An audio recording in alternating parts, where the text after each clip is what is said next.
soyez les bienvenus pour notre émission 100% futsal.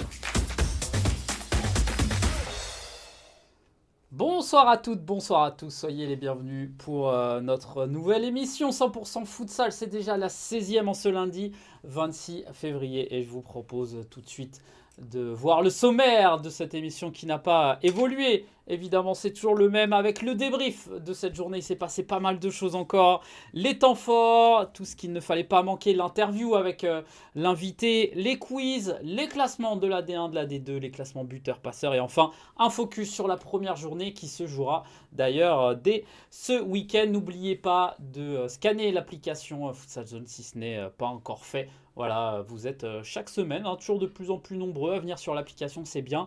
Mais voilà, il faut continuer cet effort et n'hésitez pas à en parler autour de vous. Et ben écoutez, je vous propose d'accueillir l'invité qui est là, qui est prêt, qui est présent. Salah Galmim, le joueur du KB United. Salut Salah, comment tu vas ? Salut Steven, ça va et toi? Eh ben écoute, tout va bien. Merci d'avoir accepté notre invitation. Et je te propose tout de suite de commencer cette émission avec la première rubrique, c'est le débrief. Avec donc les résultats de cette D1, le Toulon Lead Futsal qui est allé s'imposer du côté d'Hérouville, l'Étoile Lavalloise contre Béthune. Alors sur le site de la Fédé, c'est marqué reporté. A priori, c'est bien un forfait. Le Sporting Club de Paris face à l'UJS Toulouse. Grosse victoire 4-1 des Parisiens. Le Paris Akaza qui confirme également victoire 7-2 face à Gaulle.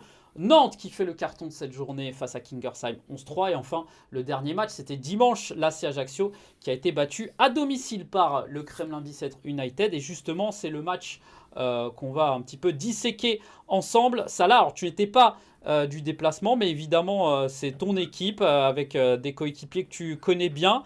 Voilà, ce match, au final, ça s'est bien déroulé pour vous. Ça a été sérieux, j'ai envie de dire, du début jusqu'à la fin, et le score est assez logique, on va dire. Ouais, je pense qu'il a été assez logique au vu de la performance qu'on a fait sur le terrain. Et en fait, on voulait pas laisser de doute en fait. On voulait directement, c'était ça en fait le but de la semaine. En fait, on voulait directement rentrer dans le sérieux, rentrer sérieusement dans le match, pardon, pour prendre les 3 points parce que c'est pas facile quand même de jouer là-bas. Ouais, c'est pas facile et j'ai envie de dire c'est un peu les enfants du club là qui ont fait la différence sur ce match-là. Mathieu Hamad qui marque un quadruplé, Amar Bessa un triplé. Voilà, tout le monde a fait le boulot, mais ils sont récompensés aussi. Ça fait plaisir quand les individualités brillent aussi. Ouais, bien sûr. Surtout ça, là, on est dans un sprint final. Et ce genre de performance individuelle, pardon, ça peut mettre que en confiance. Et on a besoin de ces 2 joueurs-là, mais on a aussi besoin de toute l'équipe. Mais ça fait du bien quand certains joueurs peuvent s'illustrer, pardon, et gagner en confiance. Ouais, on sent une certaine sérénité, une certaine force dans cette équipe du KB. Parfois, quand je regarde un petit peu les matchs que vous jouez, je me dis, ah tiens, ça va peut-être être un petit peu compliqué ce week-end. Mais à chaque fois, en fait, vous répondez présent. Comment tu l'analyses, toi on a parlé de voilà, Mathieu Hamad, Amar Bessa, il y a aussi évidemment des internationaux français, pardon, Ayoub Sadawi, Boulaïba, un très bon gardien. Voilà, comment toi tu le sens un petit peu cette équipe? Je pense que on va dire une maturité collective qui fait que, en fait, en fait, on sait qu'on est sur un sprint final, que toutes les équipes se suivent, se collent. Et on sait surtout que chaque week-end, on peut être deuxième, comme descendre 5, sixième. Donc on prend les matchs tous au sérieux et on est concentré de la première à la dernière minute. Ouais, Ronizaki aussi évidemment. Les observateurs, en tout cas les fans de futsal, se sont peut-être dit à un moment, on est sur un petit peu un changement, hein. On rappelle, il y avait Resulito, Deco, Gustavo, des joueurs brésiliens, portugais, voilà, qui sont partis. Là, on est sur une équipe, j'ai envie de dire, 100% française, francilienne presque. Vous n'avez pas eu Ouais. peur, vous, de vous dire, on va perdre des joueurs de qualité. Là, vous le prouvez sur le terrain que finalement, ça change pas grand-chose. Bah, je pense que on est tous conscients de nos qualités, individuellement comme collectivement. Je pense que ces départs-là, au début, il y a eu peut-être de la crainte ou Voilà, mais c'est normal au vu de la qualité des joueurs qui sont partis. Mais après, on s'y est remis vite au travail et on a vu que en fait, on était quand même une très très bonne équipe sans ces joueurs-là. Et un petit mot peut-être sur Maka, ce coach voilà, qui vient d'arriver lui au Kremlin Bicêtre, qui essaye d'imposer sa patte un petit Mhm. peu. C'est quel genre de coach un petit peu au quotidien? Comment il est avec toi et comment il est avec l'équipe?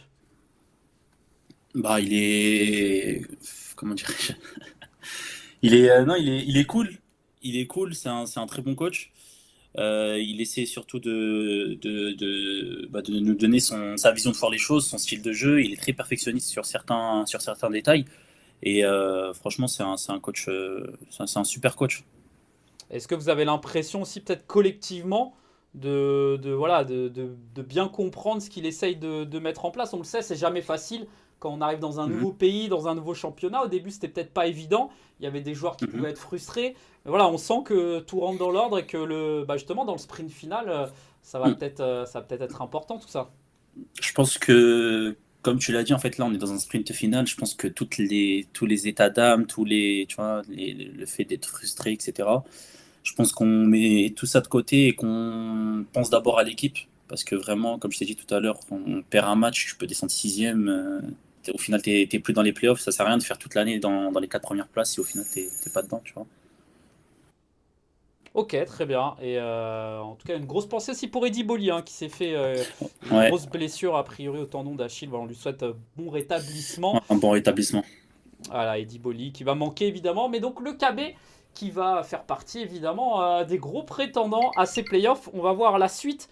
Justement, c'était l'affiche de notre journée entre deux équipes très offensives, deux équipes qui avaient besoin de points. Nantes, Kingersheim qui n'avait pas sa base défensive, Toufik Zerrara et notamment Jonathan Henrique qui était absent. Ça s'est ressenti défensivement pour cette équipe et voilà, Nantes a pu dérouler. Salah, bon voilà, ce genre de match. Est-ce que c'est une question que je pose souvent? Est-ce que toi tu regardes un petit peu la D1? Est-ce que tu regardes des matchs en direct? Est-ce que tu regardes les résumés? Tu suis un petit peu, j'imagine, quand même l'actualité de ton championnat. Ouais, ouais, bien sûr. Surtout que ça, c'était un match qui était entre surtout des prétendants directs au playoff.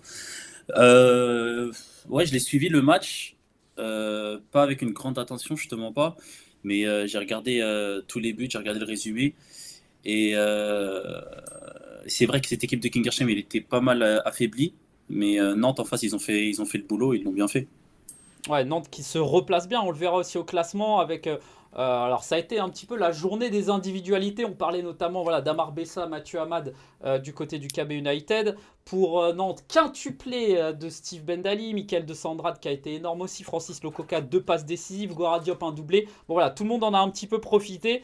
Évidemment, ça là, cette équipe de Nantes, tu disais de toute façon le championnat est serré, le Sporting n'est Mhm. pas très loin aussi. Comment ça va se terminer cette histoire? Parce que c'est compliqué là de faire un pronostic. Ah, franchement, je te mens pas que c'est très compliqué de prédire qui va aller au playoff. Toutes les équipes se battent pour cet objectif. Même le Sporting qui était de base un peu loin, on voit qu'ils sont à une victoire pratiquement. Euh, franchement, faut vraiment être fort pour savoir qui va aller au playoff. En tout cas, nous, on mettra les ingrédients nécessaires pour y aller. Après, le reste, franchement, je sais pas comment ça va se décanter, mais nous, en tout cas, on essaiera de faire le nécessaire pour y aller. Ouais, en tout cas, bon, on va peut-être pas tous les voir, les buts, parce qu'il y en a eu 14. On voit la nouvelle réaction de Moussa Haddad notamment. Mais voilà, grosse victoire des Nantais qui se replacent, eux qui avaient battu Béthune 4-0 lors de la précédente journée, qui enchaînent une deuxième victoire consécutive. Et donc, attention aux Nantais, évidemment, les hommes de Fabrice Gacougnol, des joueurs d'expérience qui ont certes perdu Arthur Tchatchet, mais qui ont encore beaucoup de beau monde dans cet effectif. Donc, les Nantais qui se replacent bien aussi au classement. On passe à la suite de cette journée avec le match d'introduction un petit peu. C'était Hérouville qui affrontait le Toulon Elite Futsal. Pareil, hein, des matchs évidemment que du côté du KB on a envie de regarder parce que le Toulon Elite Futsal fait aussi partie de ses prétendants. Un petit mot sur cette équipe qui au final a un effectif aussi parfois un petit peu réduit, c'est toujours un petit peu limite, mais qui s'appuie sur des gros joueurs, des grosses individualités et une équipe qui commence à bien se connaître aussi parce que ça fait pas mal de temps qu'ils évoluent ensemble. Ouais, ça fait pas mal de temps qu'ils jouent ensemble, ils connaissent les forces de chacun et même quand ils sont un peu plus dans le mal collectivement, il y a des individualités qui vont faire la différence, qui vont faire la différence, mais Attends, excuse-moi. Mais on essaye plutôt. Mais Toulon, pardon, est une bonne équipe de ce championnat. Ouais, clairement, on voit Tarek Baguit là, qui a marqué un joli but derrière Mossab Sarghini qui marque juste derrière le deuxième but. Ouais, ça là va régler les petits soucis, ça sonne à la porte. Et le troisième, on va le voir par Nito. Nito qui a été encore une fois incroyable. On voit le bon travail de Mohamed Lagja et le bon but donc de Mossab Sarghini. Et le troisième but, regardez, Nito, une fois qu'il est lancé, boum, l'appui sur Viana, c'est parfait. Ça fait 3-1. Nito, encore une fois, on en parle à chaque fois, hein, mais 40 ans, toujours aussi incroyable. Hein. Ça là, c'est le genre de joueur qu'on aime bien suivre en dernier futsal. Ouais, c'est le genre de joueur qui, en tant que téléspectateur, qui donne envie de regarder ce sport. Mais ouais, 40 ans, franchement, chapeau. Chapeau, ouais, chapeau. Chapeau, En vraiment. effet, Rodrigo Viana aussi qui est de retour, et ça c'est une bonne nouvelle pour la fin de saison. Il a été buteur et passeur, donc victoire du Toulon Elite Futsal. Hérouville qui va continuer évidemment de se battre, on le verra en bas de classement, il y a pas mal de choses aussi. Et bah voilà d'ailleurs, Hérouville que vous allez rencontrer lors de la prochaine journée, on en parlera en fin d'émission. On passe à l'autre match de 18h45, celui-là aussi c'était un gros match, c'était Ouais, l'une des affiches hein, entre deux équipes. Évidemment, l'UGS Toulouse qui est très bien classé depuis déjà plusieurs mois. On voit le superbe but de Willy Oliveira, dédicace à sa maman. Et du côté du Sporting, voilà, on est en train de revenir. Ça là, évidemment, c'est une équipe aussi que tu connais bien. Cette mm. équipe du Sporting, est-ce que ça te surprend ce genre de victoire? Est-ce que tu les attendais peut-être à ce niveau? Raconte-nous un petit peu. Bah, ça reste quand même le Sporting. C'est une équipe emblématique. Et je pense qu'ils ont juste fait un mauvais début de saison. Il y a eu pas mal de pépins, de péripéties. Et, euh, et là, ils se sont un peu plus, on va dire, restructurés. Et ils font le boulot comme ils avaient l'habitude de faire auparavant. Ouais, on voit le retour d'Eder hein, qui fait énormément de bien, le genre de joueur un petit peu discret, mais on voit la différence. Quand il est sur le terrain, on a vu le superbe but également de Jérôme Pasquier, donc victoire 4-1 des Parisiens, l'UGS Toulouse qui avait pourtant mené, et puis derrière, voilà, donc on voit le superbe but d'Eder, et le Sporting aussi qui va marquer grâce à Julian Camano, là, un superbe but. C'est Qu'est-ce qui va jouer, tu penses, sur la fin de saison? Justement, tu disais c'est dur de se projeter. Est-ce que ça va être l'expérience? Est-ce que ça va être le calendrier aussi? Ça va être important? C'est Euh, exactement ça. Ça va être Dis-moi un peu. selon moi, ça va être le calendrier au vu de. Il me semble qu'il y a pas mal de matchs à confrontation directe Ouais. entre les équipes. Je sais que nous, dernière journée, par exemple, on joue UJS. Tu vois, je sais qu'il y a d'autres équipes qui vont s'affronter. Je sais qu'il y a des équipes aussi, elles n'ont pas des calendriers très, très simples. On verra sur la durée comment la différence ça va se faire. Ce sera aussi au niveau des blessures, au niveau des suspensions, etc. Mais je pense que ouais, ce sera au niveau des confrontations directes qu'on verra la différence. Ouais, on rappelle les deux dernières journées de D1 qui se joueront à la même heure. On espère peut-être, pourquoi pas vous proposer un multiplex, qui sait. En tout cas, voilà, on va essayer de faire les choses en grand parce que c'est vrai que la fin de saison risque d'être belle. On voit le dernier but, Lyon. C'est pas pour Boligna que tu as bien connu, cette fois c'est pour Sid Belladj. Toujours bien placé, toujours présent. Évidemment, le capitaine parisien. Voilà, victoire donc du Sporting 4-1. On passe au dernier match du coup. Il n'y en a eu que 5 cette journée, évidemment. Vous avez suivi sur les réseaux sociaux l'énorme histoire du forfait de l'Étoile Lavalloise. Ce qui nous intéresse, c'est le Paris à Casa qui continue de dérouler. C'est une équipe aussi que tu connais bien, on en reparlera sur l'interview. Est-ce que voilà, ce sont des résultats qui te surprennent? Est-ce qu'on les attendait aussi haut cette année et aussi réguliers sur tout le Paris à Casa? Ouais, c'est vrai que dans les années précédentes, il y avait un problème de régularité. Mais au fur et à mesure qu'on joue en D1, qu'on prend de l'expérience, ça, ce type de problème, en fait, il s'estompe. Et ils font preuve d'une régularité énorme cette année. Et non, et franchement, rien à dire, c'est une très très bonne équipe. Ouais, une très bonne équipe avec des individualités aussi qui performent. On a vu Soumaïla Diallo, Abdoulaye Ndiaye évidemment qu'on avait reçu, Youba Soumaré qui fait beaucoup de bien aussi, qui apporte son expérience, Caio Leonardo aussi, l'un des meilleurs joueurs peut-être de notre D1. Goal qui a essayé, hein, qui a marqué par l'intermédiaire de Hugo Ramada, qui a ensuite marqué un deuxième but par Amin Ben Cherif dans son style un petit peu spécifiques là, les grosses reprises de volée. Et derrière, donc voilà, victoire du Paris Casa qui continue vraiment d'être bien classé et qui va certainement vendre cher sa peau. Ouais, on va regarder là le Ah, but il est de beau celui-là aussi, Curtis. de Ouais. Curtis. Ouais, gros travail. Jeune joueur aussi, on en parlait souvent. On en reparlera, le travail de Marcello Serpa aussi que tu as connu un petit peu. Voilà, Mhm. voir des jeunes joueurs aussi comme ça, enfin, commencer vraiment à faire parler d'eux, c'est aussi une de ses forces au coach brésilien. Ouais, bien sûr. Bah, l'exemple, il y a plusieurs exemples. Il y a Ismaïla Diarra, Mamadou Touré, Soumaïla Soumaré. Il y a aussi maintenant Abdoul Ndiaye et plein d'autres. Et maintenant, c'est ce genre de joueur qui porte cette équipe. Donc, on peut dire que le travail de Marcelo sur cet aspect-là, il est remarquable. Ouais, remarquable en tout cas le travail. Et encore un doublé aussi pour Caio Leonardo. Donc victoire du Paris à Casa, 7-2. Voilà pour les principaux résultats donc, de cette journée. Et donc l'étoile Lavalloise contre Béthune ne s'est pas jouée. On va passer maintenant à la suite avec notamment les temps forts de cette 16e journée. Avec, comme d'habitude, mon cher Salah, un petit top 5 des buts de cette journée qu'on va vous mettre en plein écran. Et on se retrouve d'ici à peu près 2 minutes pour voilà, débriefer un petit peu sur ces buts. Younes Hassen vers Willy Oliveira. Le bon travail de Willy Oliveira. Oh, quel but de Willy Oliveira!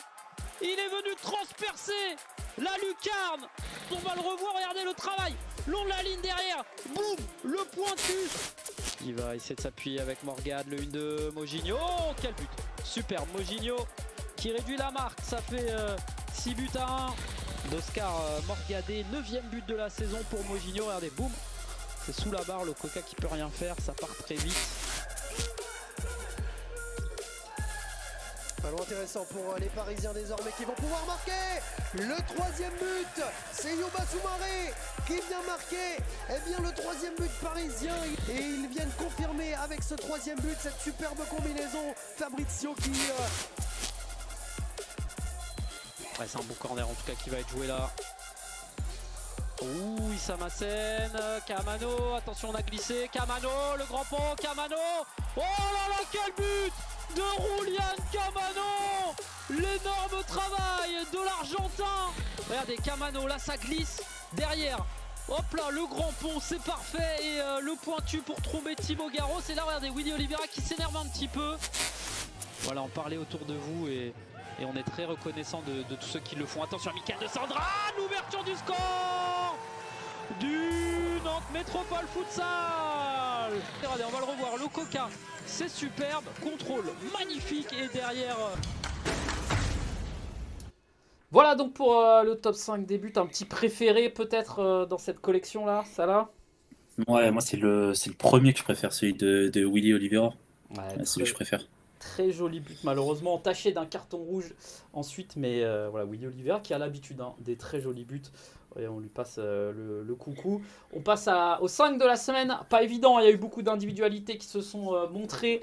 Lion des Freitas au cage, Soumaïla Diallo, auteur d'un doublé, Michael De Sandrade également présent un petit peu partout. Steve Bendali, auteur d'un quintuplé, Mathieu Hamad, auteur d'un quadruplé. Voilà, un joueur du KB dans cette équipe. On aurait pu citer Amar Bessa, on aurait pu citer Nito. Voilà, il y a eu pas mal de joueurs. Francis Lococa comme chaque semaine. Et voilà, il faut faire un choix avec la rédaction de Futsal Zone. Ça te paraît cohérent cette équipe, mon cher Salah?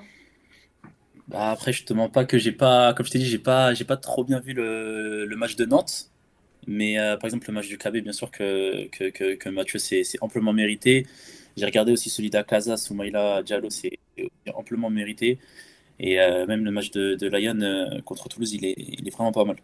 Ouais, ben voilà, donc pour ce top 5, vous pourrez le retrouver sur nos réseaux sociaux, évidemment, Facebook, Twitter, Instagram, TikTok, hein, n'oubliez pas de vous abonner. Et ben on va passer tout de suite à... Non? Ah bah oui, le MVP quand même, ne l'oublions pas, c'est la première fois qu'il y a un joueur qui en met 5 cette saison, c'est Steve Bendali. Mathieu Hamad, voilà, il en met 4 le jour où il y a quelqu'un qui en met 5, pas de Qui en chance. met 5. Voilà, Steve Bendali, non mais incroyable vraiment, on le disait déjà la semaine dernière, Mohamed Lakjak en avait mis 4, c'était seulement le deuxième. Cette année, cette journée, un quadruplé, un quintuplé. Et Steve Bendali, de tous les bons coups, 18 buts. Déjà pour lui, un petit mot sur ce joueur évidemment qui n'est plus à présenter, qui est d'une régularité affolante déjà depuis des années. C'est le genre de joueur que j'imagine que tu affectionnes particulièrement quand on aime le futsal. Ouais, c'est ça, vraiment d'une régularité énorme. Et même quand j'en discute avec Mamadou Touré qui joue avec lui en club, il me dit que à l'entraînement c'est n'importe quoi aussi. Mais c'est un excellent joueur, vraiment, rien à dire. Ouais, toujours là avec son pied gauche, toujours bien placé. Et voilà, quintuplé, donc 5 buts pour Steve Bendali qui se rapproche de Soufiane El Mesra. On va voir tout ça tout à l'heure au classement des buteurs. Donc félicitations à tous les joueurs qui ont brillé aussi. À noter 3 passes décisives de Jean Trujillo, l'international vénézuélien. Voilà, en tout cas Steve Bendali, MVP de cette semaine. On passe donc à l'interview de notre invité Salah Galmim, voilà, qui est avec nous. Alors pour commencer, j'ai pas trouvé de photos avant un petit peu tes débuts, notamment à Access. C'est quoi tes débuts dans le futsal, dans le foot? T'es assez jeune, hein, t'as 23 ans, t'as eu 23 ans il y a peu, là en décembre. C'est quoi Ouais. tes débuts, notamment avant Access? Je crois que tu joues d'abord en régional, tranquillement. Non, même pas en Non? départemental. Ouais, Départ, près de ok. chez moi, hein, à Drancy. Non, bah j'ai fait comme tout le monde du foot à 11, étant petit. Après, au lycée, bah, j'étais en sport-études, donc j'ai fait un peu la double pratique. Ok. Et je me suis mis que dans le futsal près de chez moi, à Drancy. Je suis resté quoi, 4 années, ouais, 4 années en senior. Ouais, c'est ça, 4 années en senior. Et après, je suis parti à Access. Ah, d'accord. Et du coup, c'est cette époque Drancy, voilà, c'est quoi? C'est on joue avec les potes, y a pas. Est-ce qu'il y a un petit peu d'ambition ou on est là, on passe un bon moment? Évidemment, on veut gagner, mais on s'attend peut-être pas à en faire un métier, entre guillemets. Ouais, on est plus dans. Mais après, on est quand même dans le sérieux, mais il n'y a pas d'optique, on va dire, derrière. Après, je crois, au bout de la troisième, deuxième, troisième année, il y a des clubs de régional qui voulaient me prendre. Et au final, après, c'est là où je me suis renseigné un peu. J'ai vu que, tu vois, il y avait un championnat national. Je savais même pas de base qu'il y avait un championnat national, etc. Et après, bah, j'ai dit, bah, pourquoi pas, on va tenter. Et du coup, donc les débuts avec Access, d'abord voilà, en équipe réserve, et puis bon, après, il Mhm. y a plein de choses, hein, belle histoire. Là, on te voit évidemment avec Ricardion. Comment ça se fait? Comment, voilà, les débuts un petit peu, comment ça se passe? Raconte-nous les prémices un petit peu de ta carrière professionnelle. Bah, j'arrive à Access, ouais, avec la réserve. Je reste ouais, 3 mois, un truc comme ça. Et après, je monte avec la première. C'était le coach, c'était Jesus Velasco à l'époque, qui m'a fait monter avec la première. Et, ouais, et du coup, en fait, tu te retrouves de base 6 mois plus tôt à jouer en district. Au final, à jouer avec Ricardinho. C'était énorme. En plus, entraînement, pardon, pas entraînement tous les jours, etc. Ouais, c'était chaud à assumer au début, mais c'était que du kiff, vraiment. C'était lourd. Est-ce que à ce moment-là, tu te rends compte un petit peu de où t'es, tu vois, au final, enfin même là maintenant, peut-être avec le recul, tu te dis, ah, j'ai quand même vécu cette période qui était assez incroyable dans le futsal français. J'imagine que quand tu arrives jouer avec Ricardinho, Ortiz, Coelho, peut-être que tu t'en rends pas vraiment compte, quoi. Si, parce que j'avais suivi, il y a eu pas mal de bruit quand même sur le transfert de Ricardinho à Access à l'époque, je me souviens. Je l'avais vu passer et tout. Avant même que j'arrive à Access. Et après, ouais, au bout des premiers entraînements, je m'entraîne avec eux. Tu tournes ta tête, t'as Ricardinho, de l'autre côté, t'as Ortiz. Après, il y a pas que aussi. Il y a Abdessamad, il y a Soel, il y a Miodrag, il y a Bruno Coelho. Ah, c'était une équipe de zinzin, c'était lourd. Ouais, justement, il y a aussi les débuts en Ligue des Champions, incroyable. Mm. Pareil, j'imagine quand on est fan de foot, on a tous regardé la Ligue des Champions, on la regarde toujours devant notre télé, là c'est au futsal, mais j'imagine ça doit faire un petit quelque chose quand même quand tu dis à tes potes, voilà, je vais jouer en Ligue des Champions, c'est des bons souvenirs, j'imagine. Ouais, en plus, c'était mon premier match, celui-là. C'était Ouais. mon premier match dans le groupe avec Access. Ouais. Non, c'était cool, hein. Vraiment, c'était cool, que des bons souvenirs, vraiment.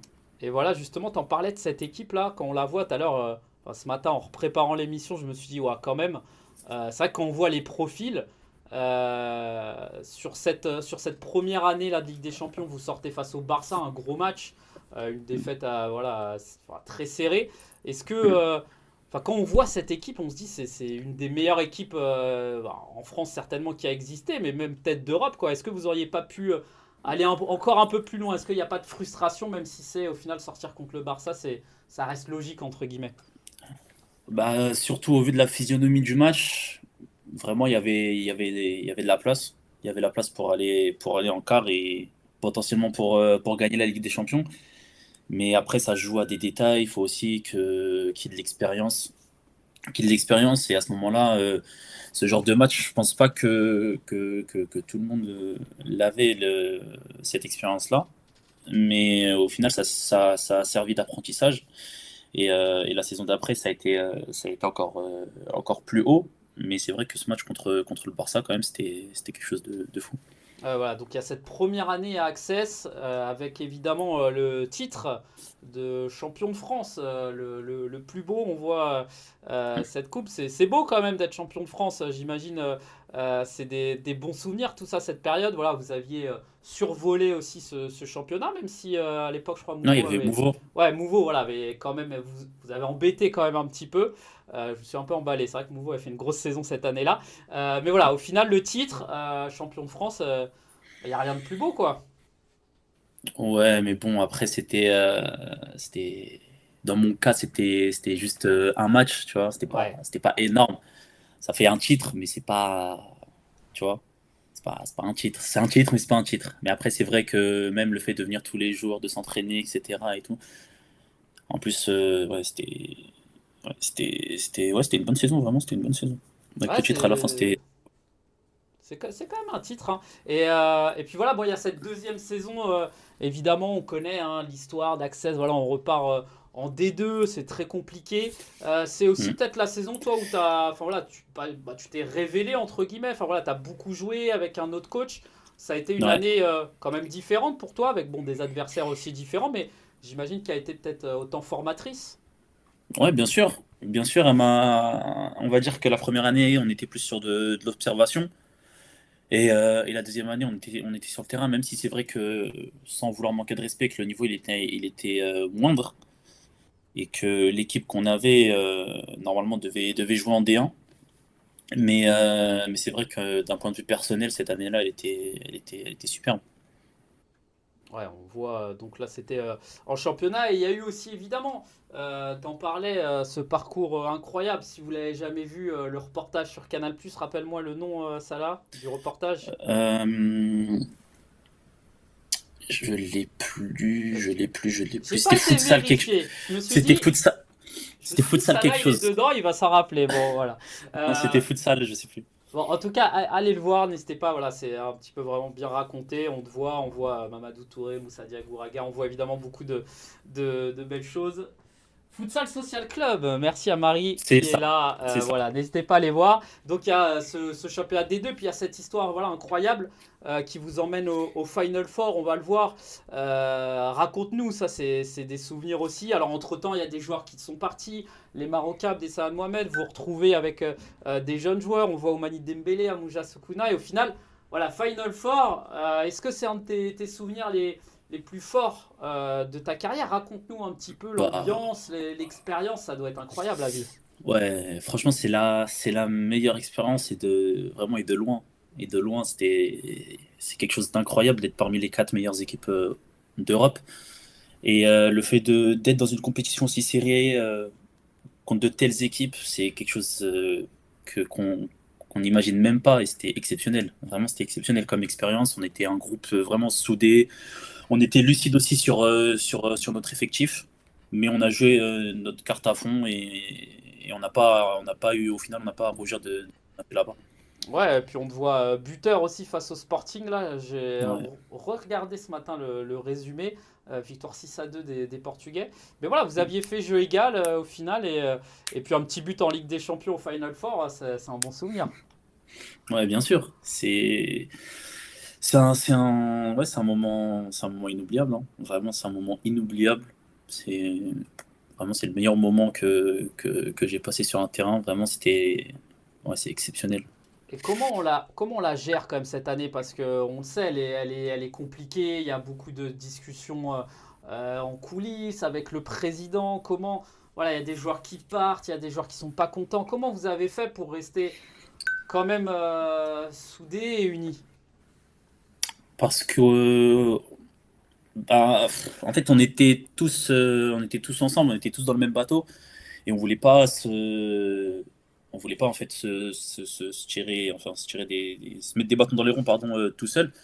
On était vraiment une vraie équipe. Au-delà d'une équipe, on était tous des frères, on était tous ensemble dans le même bateau et c'est ce qui a fait qu'au final, on a laissé nos états d'âme de côté. Et si tu dois faire un bilan voilà, sur cette période, 2 années Access, évidemment, il y a eu voilà, des belles choses, des choses qui ont été peut-être un petit peu moins cool en coulisses, mais qu'est-ce que tu gardes? Est-ce que tu gardes, évidemment, j'imagine tout le positif, est-ce qu'il n'y a pas quand même un petit sentiment d'inachevé? Ouais, ouais, il y a peut-être un sentiment d'inachevé. C'est dommage qu'il n'y ait pas eu de Coupe de France à ce moment-là, enfin la première année surtout. C'est dommage qu'il n'y ait pas eu de Coupe de France. Mais c'est vrai qu'avec cette équipe-là, si, admettons, tout se serait bien passé, il y avait moyen d'aller la gagner, cette Ligue des Champions. Mais bon, après, c'est le foot, c'est comme ça, c'est la vie, c'est comme ça. Et au final, il faut en tirer que le positif. Et si tu dois, dernière question, voilà, si tu dois faire un résumé sur ce qui n'a pas marché, quelle est la vraie raison? Est-ce que c'était trop tôt? Est-ce que le président était trop ambitieux? Est-ce qu'il a voulu aller trop vite? Voilà, essaye de nous dire un peu, de nous éclairer sur ce qui a fait que finalement ça n'a pas marché. Je te dis sincèrement, moi, je mettais pas mon nez en coulisses. On avait un capitaine qui s'occupait de ça. Je cherchais pas à savoir. Je venais juste pour jouer au ballon et on avait les informations via le capitaine. Ok, très bien. Bon, en tout cas, plein de bons souvenirs au final. Access qui a fait de très belles choses dans le futsal français, qui a malheureusement disparu depuis. Mais voilà, on se souviendra de ses épopées en Ligue des Champions. Et va falloir quand même s'accrocher pour essayer de remettre une équipe française au Final Four. On espère Laval peut-être, on espère d'autres équipes qui sait cette année. On va suivre ça évidemment jusqu'à la fin de la saison. Un petit mot sur voilà l'après-access. Il y a du coup, on en a parlé un petit peu, le Paris à Casa. Comment ça se passe? J'imagine à cette époque il y a une exode, hein, évidemment tous les joueurs qui partent, qui sont partis d'ailleurs un petit peu aux quatre coins de la France. Le Mhm. Paris à Casa, c'est quoi? C'est eux qui te contactent? C'est toi qui... Comment ça se passe un petit peu? Et à ce moment-là, tu te dis quoi? Tu te dis nouveau projet, plein d'ambition, comment ça se passe? Ben, la saison elle était terminée. La saison était terminée. J'avais pris, ouais, on avait fini en mi-mai. Mi-mai, ils m'ont approché, il me semble, mi-juin. Mi-juin. Et bon, après, il y avait d'autres clubs, etc. Moi, je me voyais pas quitter, quitter ma zone, ma région.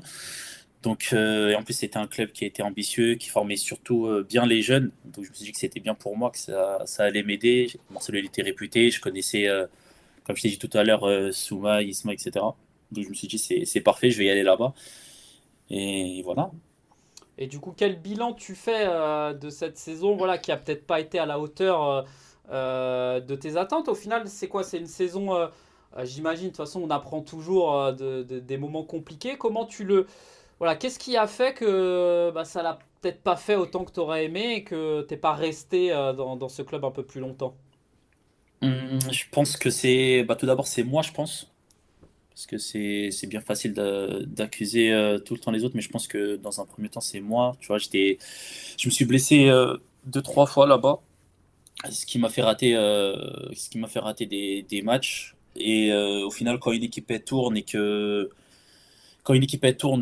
y a les joueurs qui sont là, qui tournent l'équipe et qu'ils visent les playoffs, je suis le coach, je prends pas le risque de changer. Ouais, ouais, surtout que Paris à Casa ouais, s'est battu hein, jusqu'au bout pour les playoffs. Voilà, bon, j'imagine des bons souvenirs. On revoit hein, des joueurs qui sont toujours là. Mamadou Touré, t'en parlais, Alex Magno. Ah, c'était une belle équipe quand même, grosse saison du Paris à Mm. Casa cette année-là. J'imagine, voilà, tu le disais, t'as appris aussi bah, voilà, de ces moments un petit peu plus difficiles. C'est ça que tu nous disais, Ah, quoi. bien sûr. Bien sûr, après, quand tu changes de club aussi, surtout quand tu étais bien dans ton ancien club et que c'est pas une envie de le quitter, mais c'est plus une obligation, tu dois réapprendre à jouer parce que c'est une manière différente de jouer. Avant, tu avais plus le ballon, maintenant, tu es plus dans un style de transition, on va dire. De style de transition et surtout tu vois, d'intensité très, très, très, très haute. Donc, c'est peut-être le fait, tu vois, de changer de club, de changer de façon de jouer, de changer de ça, le temps que ça s'assimile, etc., que ça rentre, etc. C'est vrai que c'est pas évident dès le début. Mais bon, après, ça sert de leçon et c'est comme ça. Ouais, et puis maintenant, place au présent et à l'avenir. Le KB, donc, depuis cette saison, voilà, nouveau challenge. Donc, pareil, hein, c'était logique de poursuivre en région parisienne. Pareil, comment se sont fait un petit peu les premiers échanges? Bah, les premiers échanges, pardon, ils se sont faits car on avait déjà échangé auparavant. Et ensuite, moi, comme je voulais quitter le club d'Akaza, bah, j'ai renvoyé un message et bah, ils m'ont dit que la porte elle était ouverte. Du coup, j'y suis allé et voilà. Ouais, comment ça se passe du coup on le sait, il y a eu un début de saison un peu compliqué parce que tu étais muté, voilà, tu pouvais pas trop jouer, etc. Je sais qu'il y avait aussi des Mhm. petites blessures qui traînaient. Là, on le voit Ouais. depuis plusieurs semaines, plusieurs mois, ça y est, t'es vraiment à fond enfin, dans le groupe. Le coach aussi te fait de plus en plus confiance. On parlait de ces playoffs un petit peu. Voilà, comment tu sens un petit peu toi personnellement cette fin de saison et aussi avec ton équipe? Pour moi, je pense que si on continue à jouer et à être sur cette lancée, je pense que on ira au playoff. Après, on n'est pas bien sûr à l'abri d'un retournement de situation, mais si on continue à jouer comme on a joué les derniers matchs, ça devrait le faire, ça devrait le faire normalement. Sans être prétentieux, bien sûr, hein, mais ça devrait le faire normalement. Ok, donc voilà, toi personnellement sur cette fin de saison, est-ce qu'il y a voilà, des petits objectifs un peu de temps de jeu, de comment ça va se passer un peu? Tu vas prendre les matchs les uns après les autres, comme on dit? Ouais, bien sûr, bien sûr. C'est surtout là dans notre cas de figure. Depuis tout à l'heure, on l'évoque, il y a la course au playoff, donc on prend les matchs les uns à la suite des autres. On sait que si on gagne tout, bah, on est au playoff. Et d'un point de vue personnel, ouais, c'est d'avoir un maximum de temps de jeu, d'aider l'équipe, que ce soit 20 minutes, euh, 20 minutes ou 5. Si j'aide l'équipe à ma façon et que le coach est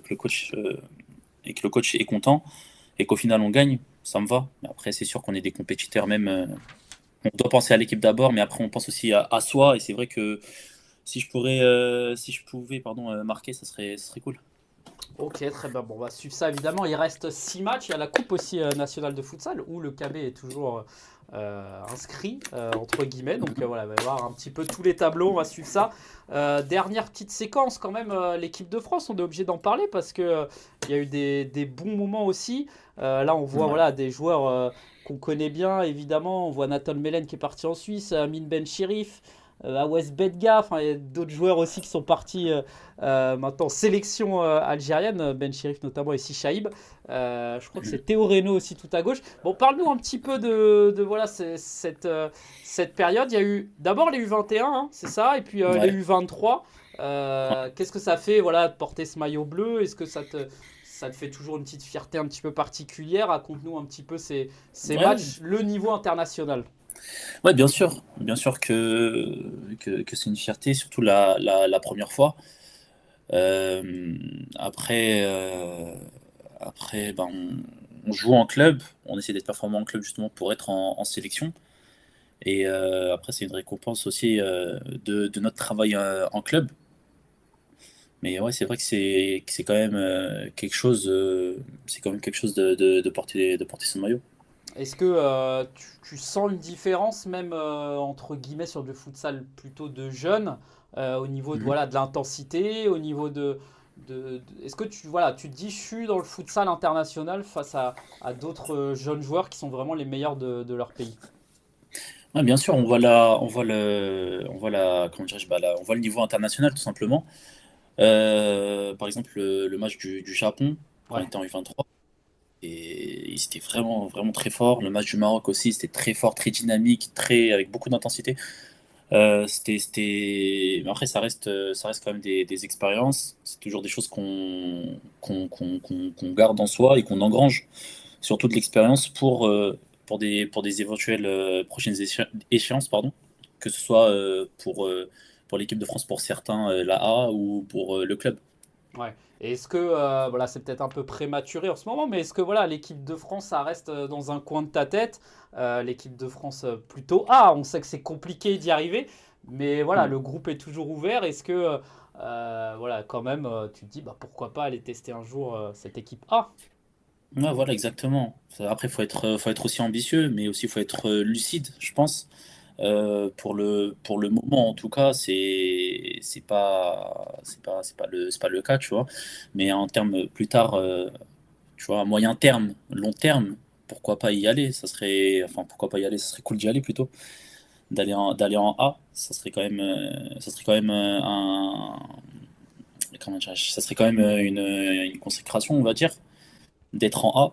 Mais non, mais il faut être lucide. C'est pas le moment. C'est pas. Faut d'abord jouer, bien jouer, avoir du rythme et être important au club pour prétendre à ce genre de places qui sont chères maintenant au vu de tous les joueurs de qualité qu'il y a en équipe de France. Ouais, évidemment, voilà, cette petite photo avec Amouja Soukouna de dos, si je le reconnais, si Ouais, je reconnais bien ouais, c'est bien. C'est... la coupe de cheveux. Ah, peut-être un des joueurs qui, pourquoi pas, ira en A bientôt, qui sait, hein. En tout cas, Ah, j'espère, hein. il fait une bonne saison avec son club malgré les résultats compliqués. Merci en tout cas, Salah, pour cette sincérité, pour ces réponses. J'ai quelques questions pour terminer. Non, bien sûr. Alors, il y a un peu de tout. On va commencer avec la question de Tchèque qui nous demande quelle image portes-tu sur le futsal féminin? C'est comment dirais-je? J'allais dire c'est un sport. C'est une section en fait qui se développe vraiment énormément. On l'a vu avec la création d'une équipe de France. On l'a vu aussi dans les années précédentes avec le tournoi de Nantes, qui était de base, il me semble, mix, qui est devenu exclusivement féminin. C'est une très belle Exactement.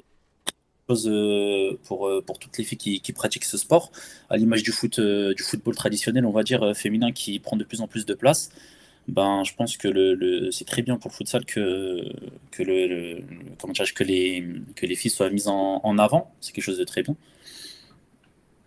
Ok, bon, bonne réponse, très bien. On sait que voilà, tu aimes aussi le futsal féminin et en effet l'équipe de France qui a remporté sa toute première victoire. Vous pouvez aller voir hein, sur Futsal Zone, vous avez le résumé et le match en entier. Donc encore une fois, félicitations aux filles. Une petite question d'Amine Benchiri justement qui nous dit, enfin qui te demande pardon, un mot pour décrire Amar Bessa. Fou. C'est un fou, c'est un fou. Ce Ok, mec, c'est un fou. et voilà, un mot, hein, il a dit. Donc Ah, vraiment un mot, c'est un mot. Fou. Il est fou, ce mec. ok, en tout cas, il a mis un triplé à Marbella. Une question aussi d'Amouja Soukouna, justement, des anciens coéquipiers en équipe de France. Quel objectif t'es-tu fixé? Et il demande, penses-tu être sur la bonne voie pour les atteindre? Quel objectif je me suis fixé, pardon? Bah là, franchement, sur la fin de saison, je suis très lucide. On va dire, je pense pas à moi. Genre vraiment, si tu dois jouer 2 minutes, tu joues 2 minutes. Si tu dois jouer 20 minutes, tu joues 20 minutes. Juste d'aider l'équipe le maximum possible et vraiment d'atteindre les playoffs parce que ça, c'est vraiment un objectif. C'est vraiment l'objectif principal que moi, en tout cas, j'ai en tête et que le club a en tête. C'est vraiment d'atteindre les playoffs. C'est quelque chose de primordial. Euh, après, par exemple, l'année prochaine, ça sera autre chose. Je pense que on ne sait pas de quoi il fait l'avenir, premièrement, et ça serait d'être un peu plus décisif en termes de statistiques. Tu vois, que ce soit en termes de buts comme de passes, enfin surtout de buts, tu vois, mais même les passes, c'est important. Ok, très bien. Et écoute, je vais te poser deux questions. Je vais juste te poser la question, mais il faut que tu devines qui te l'a posée. Parce que ça, c'est plus voilà, des petites blagues hein, entre vous. Alors, est-ce que tu penses me battre à la natation maintenant? Ça, c'est Oumani, ça. Ouais, c'est quoi C'est l'histoire? Oumani. Vous avez fait une course ou quoi? Non, non, non, non, non. C'est comme eux, ils sont dans leur coin entouré d'eau, là. Il me fait que de parler de natation. Et vu que moi, Ok. je vais à la piscine ces derniers temps, il fait que de me parler de natation. Ok, bon, en tout cas, bien vu. Pour la deuxième, est-ce que tu cours plus vite sur Warzone ou sur un parquet? Ça, c'est Soumaï. Ouais, bien Ah, joué. c'est Soumaï. Bien Ah, joué, c'est bien Soumaï. joué. Ouais, ça C'est joue Souma. beaucoup à Warzone, hein. Mais- Ah, de ouf. Ah, ouais, vraiment de chaud. ouf. Ah, Souma, Isma, Doulab quand il est, enfin Abdul, quand il est là. Non, vraiment, on joue beaucoup à Warzone. Ok, et ben voilà pour ces petites questions. Je te propose de passer au petit portrait chinois et puis on conclura tranquillement avec les classements et la prochaine journée. Est-ce que ça te va? Ouais, bien sûr. Alors, portrait chinois, bon voilà, des petites questions, on répond rapidement sans trop réfléchir. Ta destination de vacances préférée? Sans réfléchir. Je sais pas, je te dirais les États-Unis. Ok. Ton geste technique préféré? Hum, la virgule. Ok. Combien de langues tu parles? 3,5.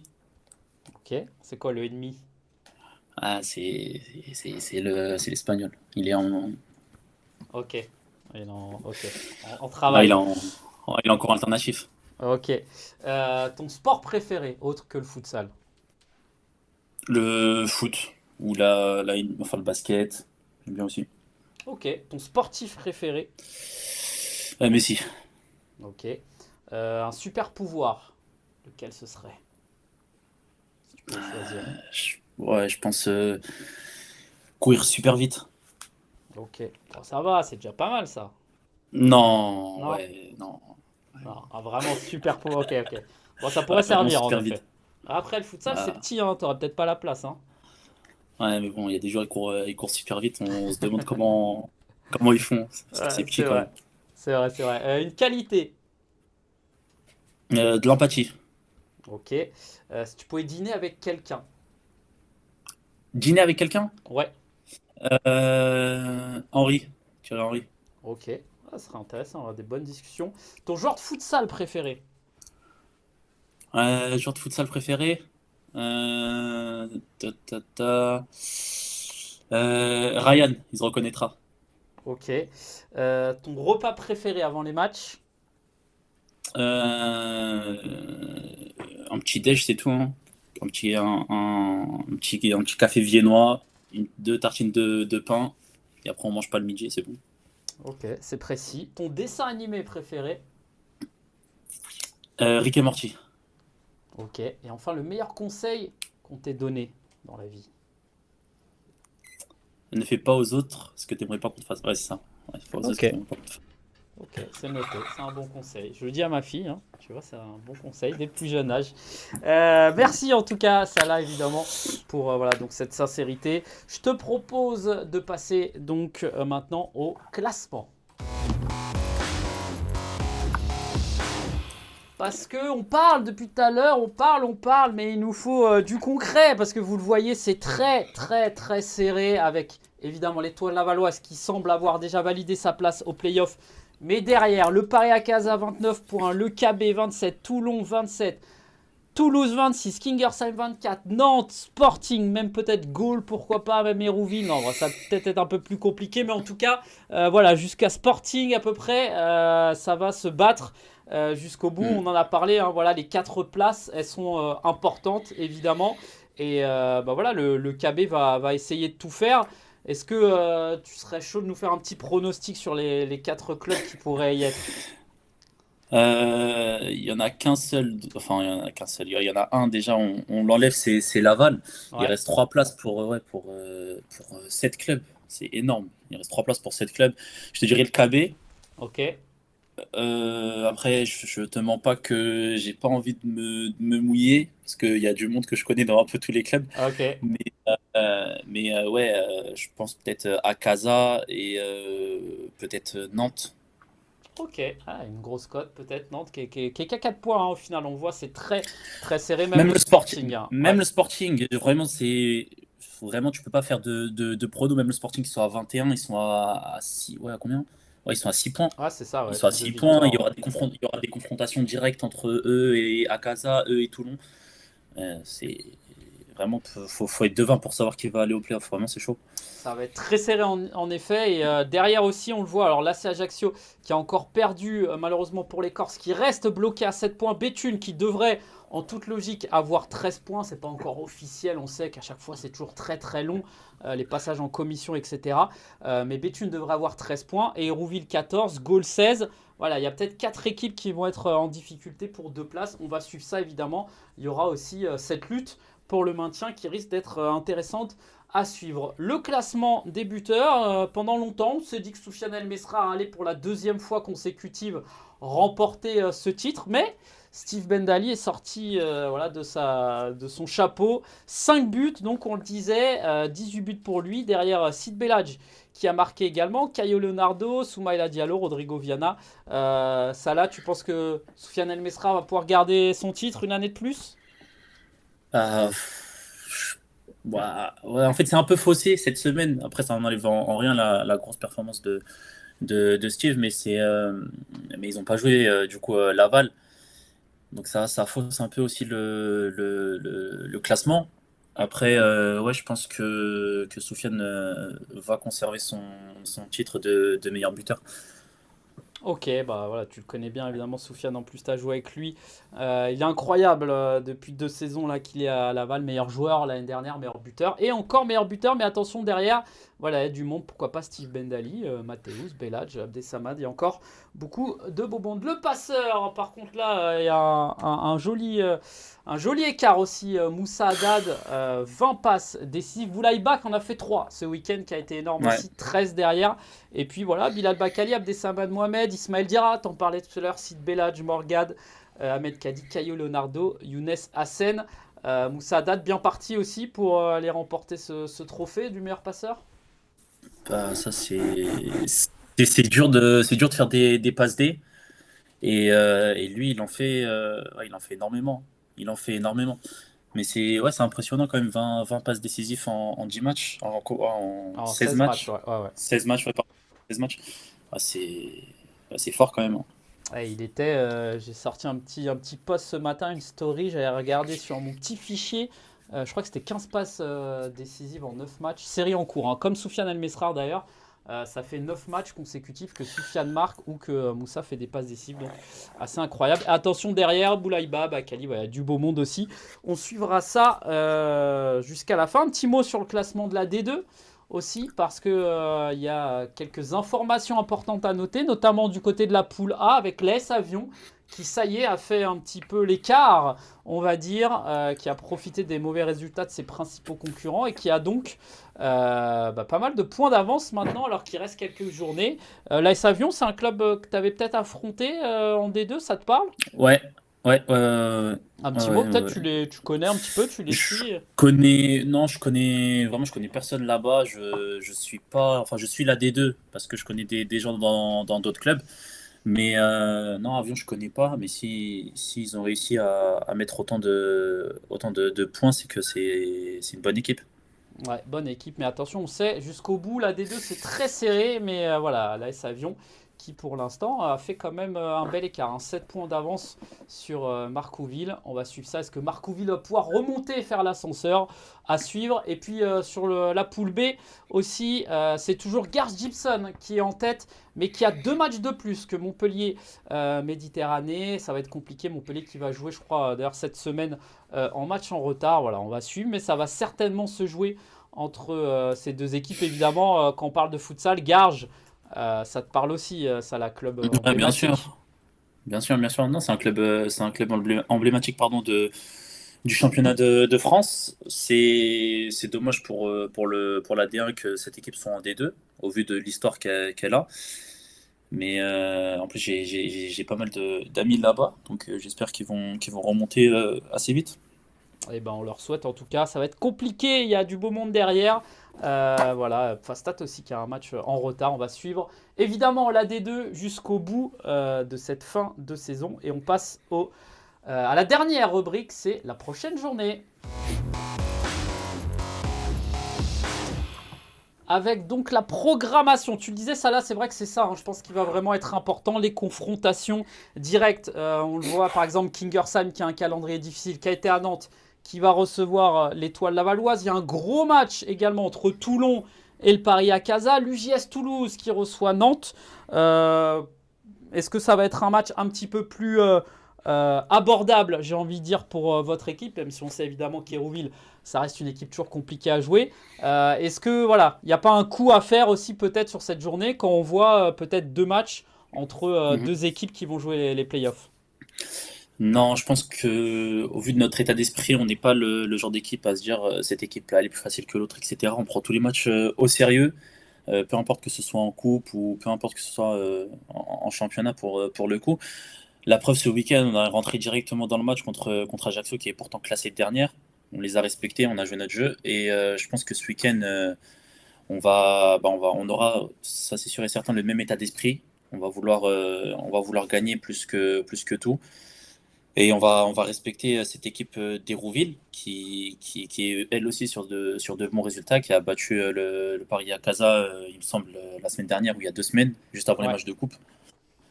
Et ils nous ont embêtés à l'aller. On a gagné 1-0. Il restait 1 minute à jouer. On a marqué. On a gagné 1-0. Donc, non, c'est une équipe, c'est une très bonne équipe euh, qui est très relou à jouer. Mais comme je t'ai dit, on va rentrer sérieusement dans le match. Et c'est vrai que nous, on doit faire le boulot pour potentiellement encore gratter soit des points d'avance avec les autres concurrents ou soit mettre un petit trou.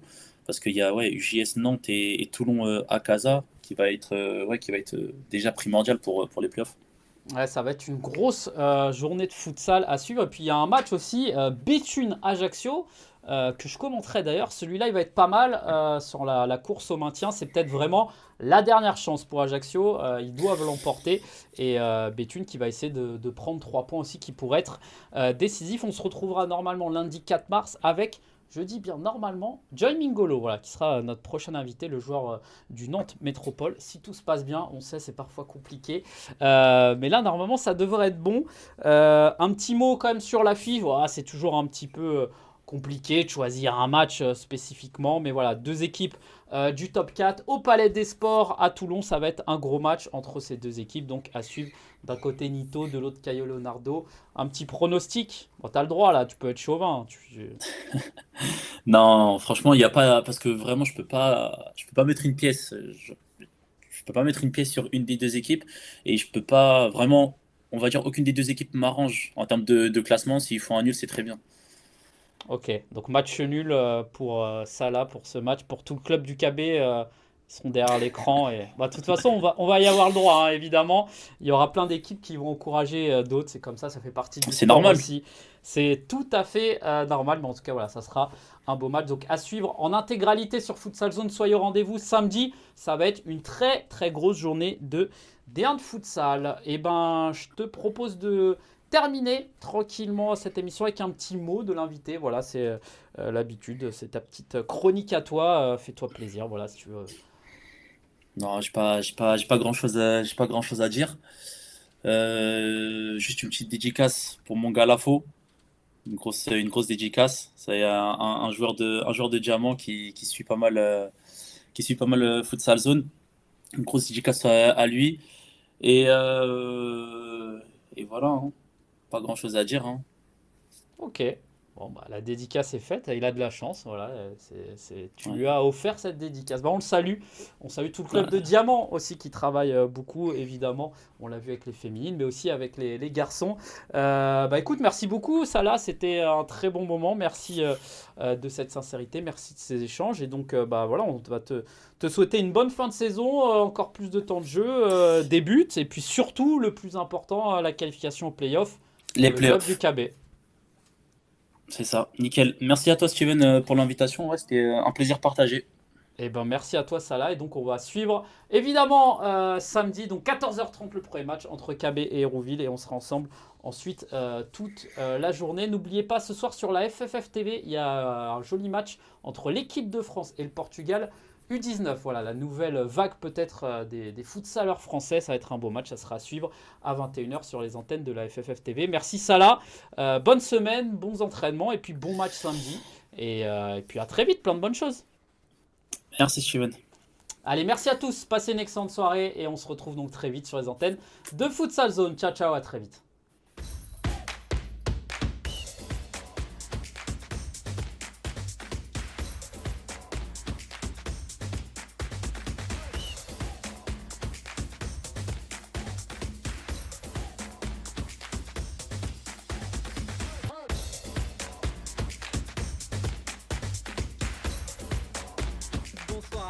soyez les bienvenus pour notre émission 100% futsal.